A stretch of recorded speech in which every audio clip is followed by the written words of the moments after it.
अस्सलाम वालेकुम। मेरा नाम है एहसन और आप देख रहे हैं मेरा YouTube channel horror stories by Ehsan. उम्मीद करता हूँ आप सब खैरियत से होंगे, जहाँ भी होंगे खुश होंगे। जिन्होंने मेरे चैनल को अभी तक सब्सक्राइब नहीं किया वो जल्दी से सब्सक्राइब कर लें ताकि आने वाली वीडियो सबसे पहले आप तक पहुँच सके। जिन्होंने अपनी स्टोरी मुझसे शेयर करनी है वो स्क्रीन पर दिए गए व्हाट्सएप नंबर पर स्टोरी शेयर कर सकते हैं या डिस्क्रिप्शन में दिए गए एक ईमेल एड्रेस पे आप अपनी स्टोरी मुझे मेल कर सकते हैं। इसके अलावा अगर पिंडी इस्लामाबाद के किसी भी इलाके में आपकी कोई ऐसी जगह हॉन्टेड प्लेस या किसी का कोई घर या कोई भी जगह जहाँ कुछ असरात हों या मसले हों तो आप मुझे वहाँ बुला भी सकते हैं। मैं पर्सनली वहाँ आके विज़िट और रिकॉर्ड करूँगा। आज भी हमारे पास 4 स्टोरीज़ हैं। पहली स्टोरी जो हमें फ़ैसल ने इस्लामाबाद से भेजी है, दूसरी स्टोरी जो हमें ज़ैन ने मरी से भेजी है, तीसरी स्टोरी जो हमें शाकिर ने लाहौर से भेजी है और चौथी स्टोरी जो हमें आसिफ ने ओकाड़ा से भेजी है। तीनों स्टोरीज़ बहुत हॉन्टेड हैं। स्टोरीज़ के साथ जुड़े रहिएगा, आपको मैं बीच में वो क्लिप भी दिखाऊँगा। एक बढ़ते हैं अपनी आज की पहली स्टोरी की जानिब। अस्सलाम वालेकुम, मेरा नाम फ़ैसल है और मैं इस्लामाबाद का रहने वाला हूँ। मेरे साथ कुछ एक ऐसा वाक़या मेरी ज़िंदगी में पेश आया है जिसको मैंने कभी किसी से के साथ शेयर नहीं किया, अपनी फैमिली के साथ भी नहीं, ना कि किसी रिश्तेदार के साथ। शायद आप मेरे अलावा पहले बंदे हैं जिससे मैं अपनी ये कहानी शेयर करने जा रहा हूँ। ये वाक़या कुछ अरसा पहले का है कि मैं अपने दफ्तर से वापस शाम को घर आ रहा था तो मुझे रास्ते में एक बिल्ली का छोटा सा बच्चा मिला, बड़ा खूबसूरत सा। मैं उसे प्यार करने लगा और वो भी मेरे नज़दीक आ गया। तो मैं उसे प्यार करते करते मैंने सोचा कि सर्दियाँ भी हैं और ये कहाँ इधर उधर घूमता रहेगा, इसकी तो माँ भी नहीं नज़र आ रही। तो मैं उसको उठा के अपने घर ले आया।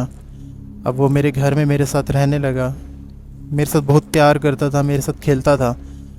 फिर कुछ दिन पहले की बात है कि मेरी फैमिली अपने ससुराल गई और मेरे बच्चे भी। मैं अपनी जॉब की वजह से नहीं जा सका, मैं अपने घर में ही मौजूद था। एक दिन मैं शाम को ऑफिस से वापस आता हूँ तो वो बिल्ली एक कोने में बैठी हुई मुझे बड़े ही अजीब अंदाज में घूर रही थी। उसकी आंखें इधर से उधर टस से मस नहीं हो रही थी, बस वो मुझे देखे जा रही थी। मैं भी बड़ा परेशान हुआ कि ये एक जगह क्यों बैठी है, रोज़ तो मेरे पास आती है भागकर, लेकिन ये आज एक ही जगह बैठी हुई है। मैं उसे देखता रहा काफ़ी देर, लेकिन उसने कोई रिस्पॉन्स नहीं किया। तो मैं भी चला गया फ़्रेश होने। मैं फ़्रेश होकर आ गया, मैंने अपना खाना वगैरह लगाया और मैं खाना खाने लगा। थोड़ी देर में ये बिल्ली मेरे पास आती है और मेरे इर्द गिर्द घूमने लग जाती है, गुलदायरे से चारों चक्कर काटने लग जाती है। मैं बड़ा हैरान परेशान होता हूँ कि इस बिल्ली में आज क्यों इतना अजीब बिहेवियर आ गया, ये वैसे तो नहीं करती रोज़। थोड़ी देर गुजरने के बाद मैं अपने बिस्तरे पे चला गया और आपकी स्टोरीज सुनने लगा। स्टोरी सुनते सुनते मैं फिर टीवी पर ड्रामा देखने लगा। ड्रामा देखते देखते मुझे थोड़ी सी नींद आने लगी कि ये बिल्ली अचानक से मेरे सामने आ जाती है और बैठ जाती है। मैं इसे बुलाता हूँ लेकिन ये मेरे पास नहीं आती। अब मैं सोने की कोशिश करता हूँ और बस सोने ही जाने लगा था कि अचानक ये बिल्ली मेरे सामने आ जाती है। और एहसन भाई, ये बिल्ली अचानक एक बिल्ली से बदल कर एक खूबसूरत सी लड़की बन जाती है। शायद आप यकीन नहीं करेंगे, ना आपके सुनने वाले यकीन करेंगे, वो उनको एक मजाक या झूठी अफवाह लग रही होगी, लेकिन ये मेरी हकीकत है। मैं इस हकीकत को सिर्फ उस टाइम देख सका था जब मुझे अपनी आँखों पर यकीन नहीं आ रहा था। मुझे ख़ुद पे यकीन नहीं आ रहा था कि ये हकीकत है या मैं सच में कोई मंज़र देख रहा हूँ या ये कोई ख्वाब चल रहा है। वो लड़की बन जाती है और अचानक मैं मुंह पे चादर डालकर सो जाता हूँ। और मेरी डर से इतनी बुरी हालत थी कि मैं आपको बता नहीं सकता, लेकिन मुझे नींद भी नहीं आ रही थी। थोड़ी देर गुजरने के बाद मैं देखता हूँ कि वो बिल्ली सामने घूम रही है, वापस उसी रूप में है। अब बिल्ली बाथरूम की तरफ जा रही है और मैं उसके पीछे पीछे जाने लगता हूँ। मैं बाथरूम में उसके पीछे चला जाता हूँ और एहसन भाई, मैं शीशे में क्या देखता हूँ कि नीचे तो मुझे बिल्ली नज़र आ रही है, लेकिन बाथरूम के शीशे में मुझे वो वही खूबसूरत लड़की के रूप में नज़र आ रही है और वो किसी से बातें कर रही है। अल्लाह जाने वो हवा में किस से बातें कर रही थी, जबकि असलियत में तो बिल्ली नज़र आ रही थी, लेकिन शीशे में उसका अक्स लड़की के रूप में नज़र आ रहा था। 10-15 मिनट में उसको देखता रहा। आखिर वो अचानक शीशे से गायब हो गई और नीचे देखा तो बिल्ली भी पीछे रिवर्स होके वापस रूम से बाहर निकलने लगी। मैं बहुत ज़्यादा डर जाता हूँ, मैं बहुत ज़्यादा खौफज़दा हो जाता हूँ। मैं सारी रात नहीं सोता। अगले दिन मैं अपने एक हमारे मुर्शद साईं हैं, मैं उनके पास जाता हूँ और मेरे कुछ बताने से पहले ही वो मुझसे पूछ लेते हैं, फैसल तुम घर क्या चीज़ लेकर आए हो? मैं कहता हूँ मुर्शद साईं मैं बिल्ली लेकर आया हूँ।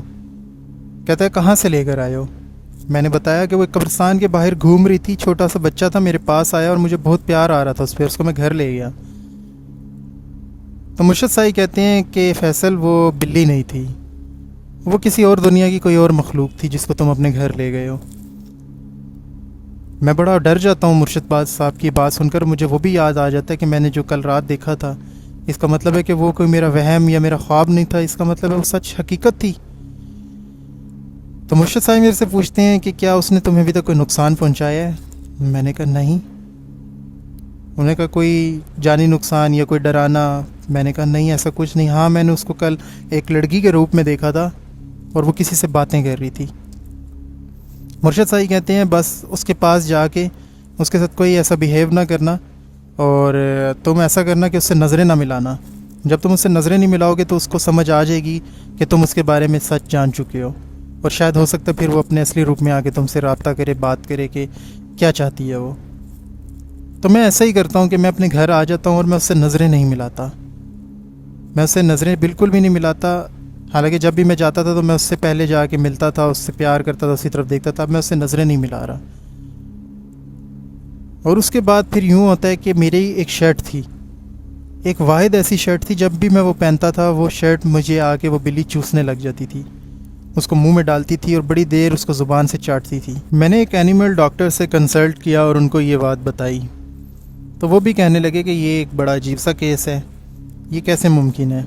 तो डॉक्टर साहब ने कहा तुम ऐसा करना, वो शर्ट पहनोगे ना जब, तो उसी दौरान 3-4 शर्ट्स और चेंज करना और फिर देखना। मैं ऐसा ही करता हूँ, एक शर्ट चेंज करता हूँ, दूसरी शर्ट चेंज करता हूँ, तीसरी चेंज करता हूँ, वो नहीं आती, पास भी नहीं आती और बिल्कुल मतलब मेरे नज़दीक ही नहीं आती। जैसे ही मैं वो ही शर्ट पहनता हूँ, वो एक वाहिद शर्ट थी, वो आके उसमें आगे मुंह मारने लगती थी और चूसने लगती थी, चाटने लगती थी। आप यकीन करें कि ये चीज़ मेरे लिए बड़ी अलार्मिंग थी। जब मैंने उससे नज़रें मिलाना बंद कर दी, बिल्कुल उससे साइड पर हो गया। अब जो हमारे मुर्शिद साईं थे वो हमारे घर आते हैं मेरे बुलाने पर। वो मुझसे आकर पूछते हैं कि हाँ भाई, उसने तुम्हें अभी तक कोई नुकसान तो नहीं पहुंचाया, किसी किस्म का कोई डराना धमकाना या कोई ऐसी वैसी कोई चीज़। मैंने कहा नहीं, वो तो बहुत लाड से और प्यार से रहती है, मेरे साथ बहुत प्यार करने की कोशिश करती है। तो मुर्शिद साईं कहते हैं कि ठीक है, तुम अब कोशिश करो, उससे रब्ता करने की कोशिश करो, बात करो। मैं पहले थोड़ा डर जाता हूँ, घबरा जाता हूँ। मैं उनसे कहता हूँ कि मुर्शिद साईं मैं तो मतलब मर जाऊँगा वो अगर अपने किसी रूप में आई मेरे सामने, मैं इंसान हूँ कैसे। तो मुर्शिद साईं ने कहा कि नहीं, तुम्हें अगर उन्हें कोई नुकसान नहीं पहुँचाया, वो तुम्हारे साथ बिल्कुल प्यार से अटैच हैं, तो तुम्हें घबराने की कोई ज़रूरत नहीं है। तुम अल्लाह का नाम लो और तुम कोशिश करो, उसके साथ बात करने की कोशिश करो। अच्छा, वो चले जाते हैं। उसके बाद मैं फिर रात को इसी इंतज़ार में होता हूँ कि ये कब आएगी और मैं इसकी तरफ नहीं देखूँगा। वो बिल्ली जब मेरे पास आती है तो मैं उसके साथ नज़रें नहीं मिलाता, क्योंकि मुर्शिद साईं ने कहा था कि आप नज़रें नहीं मिलाओगे तो उसको समझ आ जाएगी कि तुम उसके बारे में सच जान चुके हो। तो ऐसा ही होता है, वो कुछ देर इधर उधर बैठ के देखती है। जब मैं उसको नहीं कोई रिस्पॉन्स देता, नहीं उसकी तरफ देखता, एहसन भाई आप यकीन मानो कि अचानक वो अपने उसी लड़की के रूप में आ जाती है, और बेइंतहा खूबसूरत लड़की। अच्छा, मैं थोड़ा सा डर तो जाता हूँ, लेकिन उसने मुझे बोला कि डरने की कोई बात नहीं है, जो तुम मुझे बिल्ली समझ रहे थे, मैं बिल्ली नहीं हूँ, मैं अल्लाह ताला की कोई और ही मखलूक हूँ, लेकिन मैं बिल्ली के रूप में रहती हूँ। मेरे भी घर है, बहन भाई हैं, मेरे वालिदैन हैं, मेरी भी एक फ़ैमिली है, तो मेरे से घबराने की ज़रूरत नहीं है, डरने की ज़रूरत नहीं है। उस दिन भी जब आप मुझे वॉशरूम में देख रहे थे किसी से बात करते हुए, तो मैं अपने वालिदैन से बात कर रही थी। लेकिन ये है कि बस मैं आपको कोई नुकसान नहीं दूंगी और आप मुझसे बिल्कुल मत घबराएं। तो मैं भी उससे एक वादा करता हूँ कि ठीक है, मैं तुम्हें यहाँ रहने की इजाज़त देता हूँ, चाहे तुम 1 साल रहो या 100 साल रहो, लेकिन कभी मेरे बीवी बच्चों के सामने अपना ये रूप नहीं तुमने लाना। तुम्हें जिस हालत में मैं लेकर आया था, छोटी सी एक बिल्ली, उसी रूप में तुमने रहना है हमेशा हमारे घर वालों के साथ। तो मेरी गारंटी है तुम्हें कभी कोई नुकसान नहीं पहुँचेगा या कोई तंग नहीं करेगा। तो मैं जैसे उसके साथ ये शर्त रखता हूँ तो वो मान जाती है। उसके बाद वो हमारे साथ रहने लगती है, हमारे घर में हमारे साथ, और कभी भी उसने कभी किसी को कोई नुकसान नहीं पहुंचाया। वो बिल्ली बहुत प्यार से रहती है हमारे साथ। ये राज सिर्फ मैं जानता हूँ और ये मैं आपको स्टोरी शेयर कर रहा हूँ। आप अपने चैनल पर अपलोड कीजिएगा। मैं उस बिल्ली की आपको एक फ़ोटो भी भेज देता हूँ, और उसकी मैंने एक वीडियो बनाई है जिसमें वो मेरी वही कमीज़ मैंने पहनी हुई है और वो चाटने की कोशिश कर रही है। मेरे हाथ में और भी कपड़े पकड़े हुए हैं, मेरे हाथ में एक शॉपर है जिसमें और भी चीज़ें हैं, लेकिन वो सिर्फ मेरे उसी शर्ट चेंज करने पे आई है और मेरी गोद में बैठ के मुझे चाटने लग गई। तो आप अपने लिसनर्स को वो शेयर करके दिखाइएगा, और अगर आपकी वो मेरी स्टोरी अच्छी लगे तो ज़रूर चैनल पर शेयर कीजिएगा। बहुत शुक्रिया फैसल भाई। मैं आपका क्लिप अभी आपकी स्टोरी के एंड पे ही स्टार्ट कर देता हूँ, तब तक आप सब लोग वो क्लिप देखिए।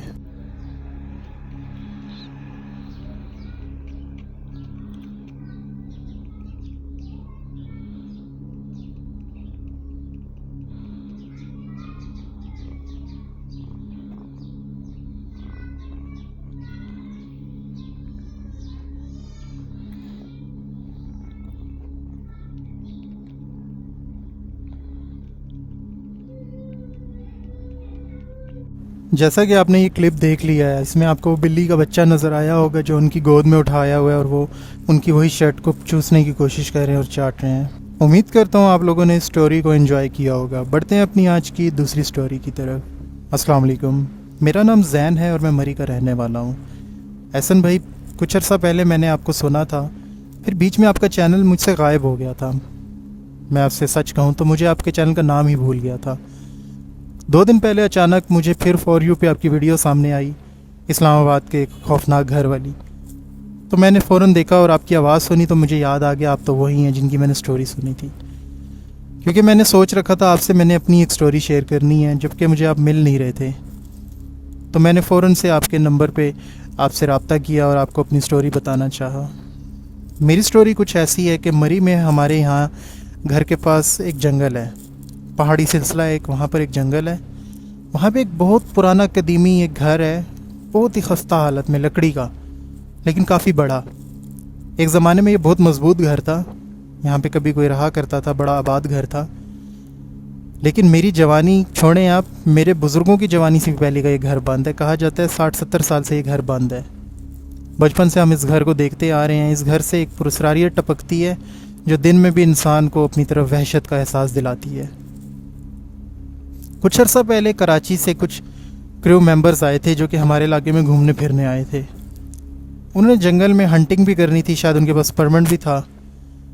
हंटिंग करते करते दिन में ही उन लोगों ने ये फ़ैसला किया कि इस घर में जाके हम लोग थोड़ा चेक करते हैं, स्टे करते हैं। हमारे गांव का कोई बंदा उनके साथ नहीं था। एक बंदा गवर्नमेंट की तरफ से उनके साथ आया हुआ था, लेकिन शायद वो भी उससे वाकिफ़ नहीं था। वो लोग हंटिंग करते हैं, शिकार वगैरह करके शाम को फ्री जब हो जाते हैं तो वो उस कच्चे घर के अंदर चले जाते हैं, वहाँ अपना सामान वगैरह रखते हैं और कहते हैं कि यहाँ रेस्ट करेंगे। ये वाक़या जब हो रहा था हमारे गांव में किसी को इसके बारे में इल्म नहीं था। वो लोग शिकार अपना करते हैं, जो भी वो शिकार करते हैं उसके बाद वो यही प्लान करते हैं कि हम यहीं पे रात को स्टे करेंगे। वो काफ़ी सारे लड़के थे, उनके साथ कुछ उनके वालिदैन भी थे, यानी कि उनके बाप वगैरह, सब मर्द हजरात थे। जब वो लोग रात को वहाँ पे स्टे करते हैं तो ये बाद में उनकी ज़ुबानी ये बताया जाता है कि रात को हम लोगों ने यहाँ पे कैंप लगाए, बाहर आग वगैरह लगाई और अंदर घर में कुछ सामान रखा, क्योंकि घर की हालत इतनी ख़राब थी कि वो रहने के काबिल नहीं था। बस वहाँ पे हमने अपना सामान रखा था। हम लोग बाहर कैंप में रात को लेट के बातें कर रहे थे कि अचानक हमें घर के अंदर से कुछ शोर की आवाज़ आती है, जैसे कि कुछ लकड़ियाँ गिर रही हैं, कुछ अंदर से ना तोड़ फोड़ हो रही है। हम लोग बड़ा घबरा जाते हैं कि ये किस तरह का शोर है। हम लोग फ़ैसला करते हैं कि हम में से 2 बंदे जाके देखते हैं कि अंदर कोई चोर डाकू तो नहीं आ गए जो हमारा सामान ही ना उठा रहे हों, क्योंकि उसमें बेशतर महंगे कैमरे थे, कुछ हमारे लैपटॉप वगैरह थे, कुछ कीमती चीज़ें इसी तरह से इलेक्ट्रॉनिक की थी, लेकिन काफ़ी मालियत की। तो हम में से 2 बंदे जाते हैं और हम लोग जाके जब वहाँ पे देखते हैं कि वहाँ पे एक औरत खड़ी हुई है जो हमारा सारा सामान अपने पास रख के बैठी हुई है। और वो औरत एक सादा लिबास में थी, लेकिन उसका चेहरा नज़र नहीं आ रहा था। जब हमने उनसे पूछा कि माँ जी आप कौन हैं, यहाँ पे आप रहती हैं, ये कहाँ से आई हैं, तो वो कोई जवाब नहीं देती। जब उसको थोड़ा सा हम क्लोज़ जाके पूछने की कोशिश करते हैं, क्योंकि हमारे वहमो गुमान में भी नहीं था कि ये कोई और मखलूक भी हो सकती है। जब हम उसके पास जाके उससे पूछते हैं तो एहसन भाई यकीन करें उनका बताना था कि उस औरत का कद ज़मीन से छोटा होता होता होता होता होता एक बकरी का बच्चा बन गया। मतलब एक ठीक ठाक लंबे कद की औरत जो छोटी हो के बिल्कुल ज़मीन के पास जाके बकरी का बच्चा बन गई। ये देखकर हमने भागने की कोशिश की, लेकिन हमसे भागा ही ना जाए। ऐसा जैसे हमारे पाँव किसी ने पकड़ लिए हैं और हमसे आवाज़ नहीं निकल रही थी। हम शोर डालना चाह रहे थे, हमसे शोर नहीं डाला जा रहा था। हम आवाज़ निकालना चाह रहे थे, हमसे बोला ही नहीं जा रहा था। जैसे हम लोग ना एक बिल्कुल समझ लें आप पैरालाइज हो गए और टांगों से, मुंह से, हर तरह से हमसे कोई हरकत ही नहीं हो रही थी। अचानक ये देखकर हम लोग वहाँ पे बेहोश हो जाते हैं। अब इसके बाद की जो कहानी है, अब उन लोगों की ज़ुबानी जो इन 2 लड़कों को ढूंढने के लिए कैंप से अब दोबारा नए 3 लड़के उठे। वो 3 लड़के कहते हैं कि जब हम लोग अंदर ढूंढने के लिए गए कि देखें सही आए नहीं हैं अभी तक, तो हम अंदर क्या देखते हैं कि वो दोनों हमारे दोस्त हवा में उल्टे लटक रहे हैं। उनके जो सर हैं वो ज़मीन पे लगे रहे हैं और आसमान पे उनकी टांगें पहुंची हुई हैं, दीवार के साथ चिपके हुए हैं, और दोनों की आंखें बंद हैं, बेहोश हैं। ये देख के हम बड़े खौफजदा हो जाते हैं कि इन दोनों को क्या हो गया है। हम उसके पास जाते हैं, उनको उठाने की कोशिश करते हैं, वो उठते ही नहीं हैं, बेहोश पड़े होते हैं और उनका जिस्म ऐसे अकड़ा होता है जैसे एक लकड़ी हो। कोई लचक नहीं थी उनकी टांगों में, बाजू में, सीधे स्ट्रेट लोहे की तरह खड़े हुए थे। हम लोग बहुत ज़्यादा डर जाते हैं कि इनको आखिर हो क्या गया है। कि हमारे पीछे एक कमरा था, उस कमरे में बहुत ज़्यादा अंधेरा था। वहाँ से एक हमें हंसने की आवाज़ आती है एक औरत के। ओफ खुदाया, हमने जो वहाँ से दौड़ लगाई उन दोनों को छोड़ के, बाहर जाके हमने शोर डाल दिया, उठो उठो अंदर, वो दोनों को कुछ हो गया, मर गए हैं, बेहोश हो गए हैं, जल्दी आओ अंदर आओ। सारे अपने अपने कैंप से बाहर आ जाते हैं। हम लोग अब 8-10 लोग अंदर जाते हैं तो देखते हैं वो वहाँ पे उसी तरह दोनों पड़े हुए हैं जिस तरह हम उनको ज़मीन पे वो लटक रहे थे, मतलब दीवार के साथ। अब हम उनको ज़मीन पे रख आए थे तो वो वैसे ही वहाँ पड़े हुए हैं। और जब हमने कहा कि इस कमरे से हमें किसी औरत के हंसने की आवाज़ आई है, तो जब वहाँ पे सबने टॉर्च मार के देखा, हमारे पास बड़ी हैवी टॉर्च थी, तो अंदर कुछ भी नहीं था। एक ऐसा खौफनाक कमरा था जिसके अंदर बस सिर्फ कबाड़ और कचरा ही पड़ा था। आप यकीन करें उस कमरे में ऐसी एक वाइब्स आ रही थी कि जैसे हम इसके अंदर कदम रखेंगे तो बस अब हम लोगों का यहाँ पे बचना नामुमकिन है। हम लोग उन दोनों को फ़ौरी उठाते हैं और कुछ लोग हमें वहाँ पे बैकअप सपोर्ट देते हैं कि कोई ख़तरा ना हो, लाइट वगैरह पकड़ के हम लोग उस घर से बाहर आ जाते हैं। हम उनको काफ़ी ज़्यादा मतलब कि गर्म करने की कोशिश करते हैं क्योंकि सर्दी बहुत थी। आग लगाई हुई थी हमने बाहर, आग के किनारे ले जा के हमने उनको होश में लाया। तो उसके बाद उन दोनों की आंखें जैसे बाहर आ रही हों फट के डर से। वो बताते हैं कि हम लोग जब अंदर गए हैं बैग उठाने के लिए तो एक बूढ़ी औरत खड़ी थी हमारे बैग के पास। पहले उसने कोई जवाब नहीं दिया। जब हम उसके थोड़ा नज़दीक गए तो वो अचानक से छोटी होते होते एक बकरी का बच्चा बन के ना एक साथ वाले कमरे में चली गई। वो देख के हम लोग वहीं पे बेहोश हो गए। हमने भागने की बड़ी कोशिश की, बोलने की, लेकिन हमसे नहीं बोला जा रहा था। अब हम लोग इस कश्मकश में थे कि हमारा सारा सामान अंदर पड़ा हुआ है, वो तो हम उठाना भूल गए, नहीं लेकर आए। अब तय ये किया जाता है कि सारे अब एक साथ सारी लाइट्स लेके जाएंगे और अपना सामान उठाएंगे और जितना अल्लाह का कलाम पढ़ सकते हैं पढ़ेंगे। हम लोग वो सामान उठाने के लिए अंदर जाते हैं, बिल्कुल एक जान होके जाते हैं और लाइट्स वगैरह मार के अल्लाह का विर्द करते हुए, नाम लेते हुए, पढ़ते हुए, जितनी दुआएं आयतें आती थी हम सब पढ़ कर जाके अपना सामान बिलाखिर उठा लेते हैं और फ़ौरन बाहर की तरफ दौड़ लगाते हैं। और पीछे से हमें मुसलसल वो हंसने की आवाज़ें आ रही थी। उस औरत की दोबारा से हंसी जा रही थी, बार बार हंसी जा रही थी। हम लोग वहाँ से निकले, भागे, थोड़ा पहाड़ से नीचे आए। वहाँ पे हम लोगों को एक बंदा मिला जिसने हम लोगों को बताया कि आप लोग यहाँ पे क्या कर रहे हैं। तो हमने बताया हम लोग यहाँ पे शिकार करने दिन को आए थे, शाम हो गई थी तो हमने वहीं पे अपने कैंप लगा लिए थे। वहाँ पे एक घर है तो उस घर से ये सब कुछ हमारे साथ हुआ है। तो बंदा कह रहा है कि तुम लोग पागल तो नहीं हो, तुम्हें नहीं पता उस घर में कितने अरसों से क्या कुछ है। हमारे गांव का कोई बंदा नहीं वहाँ पे दिन में नहीं जाता, तुम लोग रात में वहाँ पे रुकने के लिए चले गए हो। तो उसके बाद हम लोग बहुत ज़्यादा डर गए थे कि हम लोग बाल बाल बचे हैं। अल्लाह ताला ने हमें वहाँ से हिफाजत के साथ निकाला है कि हम लोग नहीं तो आज मारे जाते। उसके बाद फिर हम लोग वहाँ से निकलते हैं, एक होटल में जाके चेक इन करते हैं। अगले दिन जब वो हमारा एक बंदा आता है जिसने हम लोगों को वो जगह सारी विज़िट करवाई थी गवर्नमेंट की तरफ से, जिसको हम लोगों ने परमिट वगैरह दिखाकर इजाज़त ली थी, तो वो आसपास के गांव के लोगों से पता करता है। तो फिर हम लोगों को सारी इसकी हिस्ट्री पता चलती है कि यहाँ पे क्या कुछ था। और फिर जब मैं अपनी स्टोरी पे आ जाता हूँ कि जब हम लोगों को ये सारी स्टोरी पता चली है तो उसके बाद हम लोगों ने भी उन लोगों के साथ वक्त गुजारा जब तक उनका शिकार था या जो भी था। हम उनको कुछ ऐसी जगहों पर लेकर गए जहाँ पर सब मामलात वगैरह ठीक थे। तो ये एक बहुत खौफनाक कहानी थी मेरी ज़िंदगी की बचपन से हम सुनते आ रहे हैं, लेकिन ये एक ऐसा वाक़या था जो हमारे गांव में आए लोगों के साथ पेश आया, और कुछ दिन मैं भी उनके साथ रहा हूँ। और वो खौफ जो उनके मुंह पे, चेहरे पे उन दिनों तक था, मैं उससे बखूबी वाकिफ़ हूँ कि वो क्या खौफ था। तो ये मेरे गांव की एक स्टोरी है, अगर आपको अच्छी लगे तो शेयर कीजिएगा।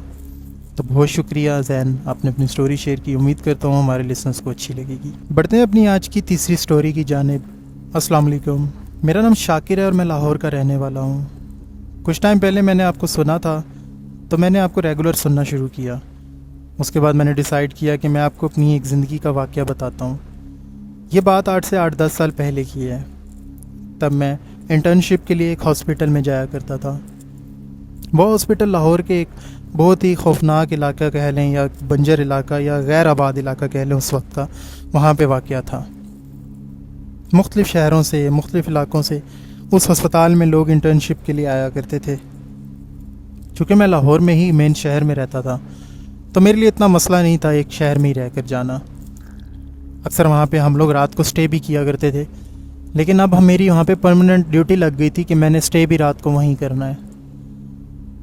अब मैं रात को एक दिन लेटा हुआ था, जो हम लोगों की जगह थी जहाँ हमने सोना था, वहाँ मेरे साथ 3 लड़के होते थे, और वो लोग 3 दिन की छुट्टी पर अपने अपने घर चले गए। एक दिन मेरी छुट्टी नहीं थी, क्योंकि मैं उससे कुछ पहले छुट्टियां कर चुका था।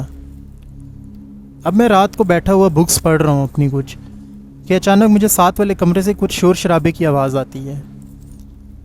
आप यकीन करें, वो साथ वाला कमरा वो था जहाँ पे लावारिस मैयतें रखी जाती थी। किसी का कोई एक्सीडेंट हो जाना, या किसी का कोई जो नशावर लोग होते हैं वो मर जाए, या कोई ऐसे जिनके लवाहिकीन नहीं होते और काफ़ी दिन तक उनकी डेड बॉडी रखी जाती है हॉस्पिटल में, तो वो कमरा था।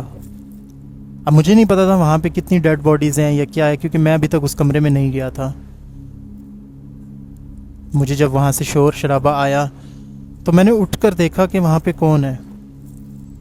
मैं हल्का सा दरवाज़ा खोल कर देखता हूँ, तो एक ना बहुत ज़्यादा सर्दी की लहर बाहर आती है, क्योंकि वो कमरा बहुत ज़्यादा ठंडा रखा जाता है, माइनस में उसका टेम्परेचर किया हुआ था। मैं अंदर जाकर देखता हूँ तो काफ़ी अंदर ना फॉग और धुआं सा था, क्योंकि पहले ही बहुत सर्दियाँ थी और फिर उसके बाद उस कमरे को मज़ीद ठंडा किया हुआ था, तो वहाँ पे अंदर फॉग बहुत ज़्यादा जमा हुई थी। आप समझ लें कि आइस का जो फ्रिज से धुआं बाहर निकलता है वैसा धुआं था, लेकिन बहुत ज़्यादा तादाद में था। मैं उस धुएं में देखता हूँ कि मुझे अचानक एक शैडो सा नज़र आता है जो कि सामने खड़ा हुआ है, और वो एक डेड बॉडी की जो कबर्ड होती है, डेड बॉडी के वो जिसके अंदर लटा के अंदर बंद कर दिया जाता है, वो उस कबर्ड के साथ कुछ कर ऐसा आया। ऐसा लग रहा था जैसे कि कोई औरत खड़ी है काले रंग का बाया पहन के। लिटरली मुझे ऐसा लगा कि वाकई सच में कोई डॉक्टर या कोई नर्स, कोई औरत खड़ी है वहाँ पे बुरखे में। मैं उसके पास जाता हूँ, और एहसन भाई आप यकीन करें कि मैं जैसे ही उसके पास जाके उसको बुलाता हूँ कि हेलो मैडम, और जैसे ही वो पलट कर देखती है तो एहसन भाई उसका जला हुआ चेहरा था, उसका जला हुआ सारा जिस्म था, और उसका ना सिर्फ उसने ऐसा लग रहा था जैसे अबाया पहना हुआ है। और मैं चीख मार के ना वहाँ से भागता हूँ और बाहर आता हूँ और सबको बताता हूँ। मेरे साथ सब लोग जाते हैं, कैबिन देखते हैं वो वाला, वहाँ पे कुछ भी नहीं होता। फिर हम में से एक डॉक्टर होता है, वो कहता है सीसीटीवी चेक करो इस रूम की। उस रूम की सीसीटीवी जब चेक करते हैं, देखते हैं, तो सीसीटीवी में मैं जा रहा हूँ, क्लियर नज़र आ रहा हूँ, लेकिन वहाँ पे कैमरे में कोई शेडो नहीं नज़र आ रहा। लेकिन जब मैं उनको होलिया बताता हूँ कि क्या था होलिया, तो जब डॉक्टर आकर चेक करते हैं उस कबर्ड को, उसको खोलते हैं, तो उसके अंदर जो डेड बॉडी थी वो बिल्कुल उसी होलिये में पड़ी हुई थी। बिल्कुल एक लड़की थी जिसका पता नहीं जला कर कत्ल कर दिया गया था या उसको किस तरीके से मार दिया गया था, लेकिन उसका होलिया यही था। उसकी डेड बॉडी उसी बुरके के अंदर ही पड़ी हुई थी, और वो शाम को ही आई थी, फ्रेश बॉडी थी। जबकि मुझे तो नहीं पता था, ना मेरे पास उस लॉकअप की चाबियाँ थी ना कुछ, तो मैं कैसे बता सकता हूँ उसके अंदर की डेड बॉडी का बाहर क्या मंजर था। तो इस बात से वो लोग भी समझ जाते हैं कि यहाँ पे कुछ और गड़बड़ थी, मसला था। तो उसके बाद फिर हम लोग वहाँ से निकल जाते हैं, और बहुत मेरी हालत ख़राब रहती है। मैं अगले 4-5 दिन तक बहुत बीमार रहता हूँ। उसके बाद मैं कभी भी उस रूम में कभी नहीं गया, ना मैंने उस रूम में अकेले कभी रात गुजारी जहाँ मैं अकेला बैठा हुआ था। मैं इंटर्नशिप के अरसे तक कोशिश करता था कि मेरा रुख उस तरफ जाए ना, और काफ़ी अरसे तक मेरे दिमाग से वो निकलता ही नहीं था मंज़र। अल्लाह जाने वो लड़की कौन थी, उसके साथ क्या हुआ था, और जो चीज़ मैंने देखी थी वो उसकी रूह थी या उसका क्या कहते हैं हमजाद था, ये क्या था, ये अल्लाह बेहतर जानता है। तो ये एक मेरी स्टोरी थी, अगर आपको अच्छी लगे तो शेयर कीजिएगा। बहुत शुक्रिया, आपने अपनी स्टोरी हमसे शेयर की। उम्मीद करता हूँ हमारे लिसनर्स को भी अच्छी लगेगी। बढ़ते हैं अपनी आज की चौथी और आखिरी स्टोरी की तरफ। अस्सलाम वालेकुम, मेरा नाम आसिफ़ है और मैं ओकाड़ा का रहने वाला हूँ। कुछ साल पहले मैं ओकाड़ा से लाहौर का सफ़र कर रहा था। ये एक बस का सफ़र था। आप यकीन करें, उस वक्त रोड इतनी खस्ता नहीं थी। अब तो वो रोड मुकम्मल हो चुकी है, ओकाड़ा से लाहौर वाली, लेकिन आज से काफ़ी साल पहले वो रोड बहुत कच्ची थी। काफ़ी टाइम हमें लगता था बस बहुत स्लो चलती थी। बीच में कुछ ऐसे एरिया भी आते थे जिनमें काफ़ी गैर आबाद इलाके, बंजर इलाके, जंगलात वाले इलाके भी गुज़रना पड़ता था। आज भी वो दरख्त और वो इलाके, वो खेत, फसलें मौजूद हैं। अचानक कुछ देर सफ़र करने के बाद हम लोगों की बस एक जगह ख़राब हो जाती है। हम लोग ओकाड़ा से काफ़ी आगे आ चुके थे, हमें 1.5-2 घंटे गुजर चुके थे। अब ये रात के 1-2 बजे का टाइम था, क्योंकि हम लोग ओकाड़ा से रात को 11 बजे निकले थे। एहसन भाई, आप यकीन करें, वो जगह ऐसी खौफनाक जगह थी और इतनी ज़्यादा धुंध थी वहाँ पे, इतनी धुंध थी मैं आपको बता नहीं सकता। ये दिसंबर का महीना था। जो लोग इस इलाकों में रहते हैं उन्हें बाखूबी पता होगा कि दिसंबर में इन रोडों का क्या हाल होता है धुंध से। हम लोग वहाँ पे इंतज़ार ही कर रहे होते हैं कि अचानक हमारा ड्राइवर और कंडक्टर नीचे उतर के देखते हैं तो हम लोगों के 2 टायर पीछे वाले जो थे वो फट चुके थे। अल्लाह जाने पीछे ऐसी क्या चीज़ थी जिसके ऊपर से दोनों टायर हमारे मुकम्मल फट चुके थे। अब हमारे पास एक स्टेपनी तो पड़ी हुई थी स्टैंड बाय पे, दूसरी भी थी, लेकिन लगाने में बड़ा टाइम लग जाना था। अमूमन जो बसें होती हैं उनकी 2 से 3 स्टेपनियाँ रखी जाती हैं, तो ये एक शुक्र था हमारे लिए वहाँ पे कि हमारे पास 2 स्टेपनियाँ पड़ी हैं। अब लगाने में जहाँ एक का टाइम लगना था, वहाँ पे डबल दूसरे को भी लगाने में लगना था। अब ये फ़ैसला किया जाता है कि सारे बस से लोग नीचे उतर जाएं, तो वो दोनों काम शुरू करते हैं। वो पहला टायर लगाने बैठते हैं, पहला टायर उन्होंने खोल के निकाल लिया होता है, दूसरा भी फिट ही कर रहे होते हैं कि अचानक पीछे से हमें ना कुत्तों के रोने की बहुत आवाज़ आने लगती है। बहुत ज़्यादा कुत्ते भौंकने लग जाते हैं, रोने लग जाते हैं, और बहुत ही खौफनाक आवाज़ में रोना उनका, जैसे भेड़िए वुल्फ जो रोते हैं पहाड़ों पर, कुछ उस तरह की आवाज़ों में कुत्ते रोने लग गए। और कुछ हमें अजीब सी ना एक वाइब भी आने लग गई थी, खौफनाक लहर, क्योंकि सारे अनजान मुसाफिर थे। कुछ फैमिलीज़ थी, कोई बच्चे थे, कोई बुज़ुर्ग थे, कुछ मेरी जैसे यंग लड़के लड़कियां थी। तो हम लोग इंतज़ार कर ही रहे थे कि कब टायर चलेगा, कि हमें एक दूर से ना चीख की आवाज़ आती है, एक बड़े बच्चे की चीख की, हल्की सी आती, बहुत दूर से है। तो हम लोग अपना वहम समझ के छोड़ देते हैं कि शायद दूर दराज कोई घर होगा कच्चा किसी का, यहाँ पे किसान वगैरह होंगे आसपास, खुले खेत हैं तो आवाज़ गूंजती है, कोई इतनी बड़ी बात नहीं है। तो जब हम लोग थोड़ी देर बाद अब इंतज़ार ही कर रहे थे कि अब दूसरा टायर लगेगा, एक लग चुका था, कि अचानक अब हमें ना कुछ ज़्यादा बच्चों के रोने की आवाज़ें आने लग गई, बहुत ज़्यादा। हम बड़ा परेशान होते हैं, एक दूसरे को देख के एक दूसरे से पूछने भी लगते हैं कि आपको आवाज़ आ रही है, आपको आ रही है? तो सब कहते हैं हाँ आवाज़ तो हमें भी आ रही है, पहले भी आई थी।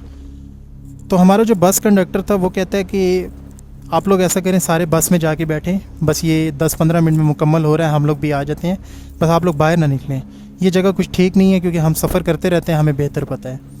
अच्छा, मैं बताता चलूँ, हमारा जो ड्राइवर था माशाल्लाह वो बहुत बहादुर था, इतना बहादुर था कि मैं आपको बता नहीं सकता। उन्होंने हम लोगों को अंदर बिठा के दरवाज़ा लॉक करवा दिया, लेकिन ख़ुद अपने कंडक्टर के साथ वो लगा रहा। उसका कंडक्टर जो था वो थोड़ी छोटी एज का था, वो डर भी रहा था, लेकिन हमारा ड्राइवर जो कह रहा था कि मैं तुम्हारे साथ हूँ, अल्लाह ताला हमारे साथ हैं, तुम बस मेरी मदद करो, जल्दी से जल्दी हम यहाँ से निकलते हैं। अभी वो टायर लगा ही रहे होते हैं कि अचानक उनका कंडक्टर चीख मार के आके दरवाजे की खिड़की बजाने लगता है कि खोलो, मुझे अंदर डालो, मुझे अंदर घुसाओ, अंदर लो। जैसे ही वो अंदर आता है हम उससे पूछते हैं क्या हुआ तुम्हें? कहता है मैं उस्ताद जी के साथ काम करवा रहा था, तो उस्ताद जी ने मुझसे कुछ चीज़ें मांगी हैं पीछे से निकाल के देने के लिए। जैसे ही मैं वो उस डिक्की के अंदर से नीचे से निकाल रहा था, तो अचानक मैंने देखा है कि वहाँ पे एक बच्चा खड़ा हुआ है जो कि नंगा था बगैर कपड़ों के, और वो मुझे देख के बहुत गलत तरीके से मुस्कुरा रहा था। उसके दांत भी नहीं थे, उसकी शक्ल बड़े लड़कों जैसी थी, लेकिन उसका कद बच्चों जितना था, और वो बगैर कपड़ों के खड़ा था। तो हमने उससे पूछा कि तुम्हारे उस्ताद जी किधर हैं? तो वो बताता है कि वो तो टायर लगा रहे हैं। हम लोग 4-5 लोग नीचे उतर के जाकर देखते हैं कि ड्राइवर उस्ताद ज़मीन पर बेहोश पड़े हुए हैं। उफ फैसन भाई, वहाँ पे हम लोगों के ऊपर ऐसे हंसी की आवाज़ें आने लग गई जिन्नात की। वो बहुत खौफनाक आवाज़ें थी, उनमें औरतें, मर्द, बच्चे सब हमारे ऊपर हंस रहे थे। इतनी ज़्यादा आवाज़ें आ रही थी चारों तरफ से, हम लोगों का दिमाग घूम गया कि ये आवाज़ किस किस तरफ से आ रही है। शदीद धुंध, सख्त सर्दी, और हम लोग बेयारो मददगार वहाँ पे रोड पर फंसे हुए। लेकिन अल्लाह का ये एक शुक्र था कि उस्ताद जी ने टायर मुकम्मल तरीके से लगा दिया था। हमने कंडक्टर को बुलवाया अंदर से बस से। हमने कहा देखो टायर लग चुकी हैं। वो आके चेक करता है, कहता है हाँ टायर लग चुकी हैं। हम उससे पूछते हैं तुम बस चला लेते हो? वो कहता है हाँ मैं चला लेता हूँ बस। हम ड्राइवर को उठाते हैं, गाड़ी में लेकर आते हैं, वो बेहोश पड़ा होता है और गाड़ी को बंद करते हैं और कंडक्टर को कहते हैं बस अल्लाह का नाम लेके तुम यहाँ से बस निकालो। कंडक्टर ऐसे ही हमारी बात पे अमल करके बस चलाता है और अल्लाह का नाम लेके स्टार्ट करता है और वहाँ से हम निकलते हैं। और पीछे से हमारे ऐसी ऐसी आवाज़ें आ रही थी एहसन भाई, ऐसी ऐसी हंसने की आवाज़ें आ रही थी। और आप यकीन करेंगे कि हमारी छत के ऊपर से टिन टिन टिन टक टक टक की आवाज़ें आ रही थी, जैसे कोई ऊपर छोटे छोटे बच्चे ऊपर ना भाग रहे हैं, चल रहे हैं, कूद रहे हैं बस के ऊपर। जैसे ही हम वो कच्चा सिलसिला निकलते हैं, वो कच्ची रोड, वहाँ से धुंध थोड़ी ज़्यादा थी, वो ख़त्म होती है, दरख्तों का और वो खेतों का इलाका ख़त्म होता है, तो वो आवाज़ें भी बंद हो जाती हैं और वो जो गाड़ी के ऊपर जो भी कुछ था वो भी बंद हो जाता है, ख़त्म हो जाता है। और फिर हमारे वो जो ड्राइवर थे उनको भी होश आ जाता है। हम उनसे पूछते हैं कि आप क्यों बेहोश हो गए थे, वहाँ पे ऐसा क्या हुआ आपके साथ? वो कहते हैं कि मैं पानी के इंतज़ार में था, जब मैंने अपने कंडक्टर को भेजा कि पाना लेकर आओ, ये इसकी मुझे चीख की आवाज़ आई, ये चीख मार के भागा। तो जब मैंने मुड़कर देखा कि किसने कि मतलब चीख क्यों मारी है, क्या हुआ इसे, तो मैं देखता हूँ कि वहाँ पे एक छोटा सा बच्चा था जो कि नंगा बच्चा था और उसकी मुंह बहुत खौफनाक थी कि उसके चेहरे को देखकर मुझे एक ऐसी वहशत आई, मैं वहीं पे बेहोश हो गया। जबकि मैं डरता नहीं हूँ, लेकिन वहाँ मेरा दिल फटने पे आ गया था और मैं बेहोश हो गया। वो बिल्कुल एक छोटा सा बच्चा था, हंस रहा था, मुस्कुरा के मुझे देख रहा था, नंगा खड़ा था। जब उन्होंने हमें ये बात बताई तो कंडक्टर ने भी कहा कि उस्ताद जी मैंने भी यही चीज़ देखी है, तो मैंने चीख मार के भागा हूँ। तो उसके बाद एहसन भाई हम लोगों का वो सफ़र आहिस्ता आहिस्ता वो लाहौर के नज़दीक पहुँचता गया और फजर के तकरीब जाके हम लाहौर पहुँचे। और फिर उसके बाद मेरी ज़िंदगी का वो एक ऐसा वाक़या था कि मैंने रात का सफ़र कभी नहीं किया। तो ये एक मेरी ज़िंदगी का एक वाक़या था, मैंने सोचा आपसे शेयर कर दूँ। उम्मीद करता हूँ आपको पसंद भी आएगा। अगर आपको पसंद आए तो ज़रूर अपने चैनल पे शेयर कीजिएगा और मुझे बताइएगा। तो बहुत शुक्रिया आसिफ, आपने अपनी स्टोरी शेयर की। उम्मीद करता हूँ हमारे लिसनर्स को अच्छी लगेगी। जिन्होंने मेरे चैनल को सब्सक्राइब नहीं किया वो जल्दी से सब्सक्राइब कर लें। स्क्रीन पे मैंने आपको नंबर दिया हुआ है, इस पर आप कोशिश करें सिर्फ व्हाट्सएप पे वॉइस मैसेज किया करें। कुछ लोग मुझे नंबर पे कॉल करते हैं, ड्राई मेहरबानी नंबर पे मत कॉल किया करें। या तो आप वॉइस मैसेज कर दिया करें या टाइप करके स्टोरी भेज दिया करें, जैसे आपका दिल चाहे। इसके अलावा डिस्क्रिप्शन में मैंने ईमेल एड्रेस दिया हुआ है, आप ईमेल पे भी मुझे स्टोरी भेज सकते हैं। मैं आप लोगों के साथ फिर मिलूँगा किसी और वीडियो में। तब तक अपना ख्याल रखिएगा। मुझे दीजिए इजाज़त। अल्लाह हाफिज़।